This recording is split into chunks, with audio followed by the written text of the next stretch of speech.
কুমোরপুর পূর্ব বর্ধমানের বড় মা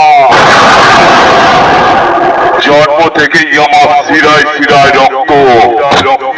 আমি বড় মায়ের চরম ভক্ত।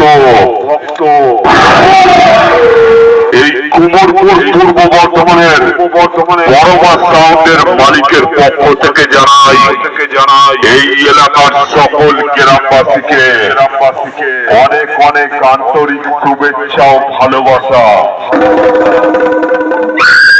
আর যারা বড় মা সাউন্ডের লাভার আছো তাদেরকে জানাই লাভ ইউ আর অনেক অনেক চুমো। কুমোরপুর পূর্ব বর্ধমান থেকে বড় মা সাউন্ড সব সময় আসবে তোমাদের আনন্দ দিতে।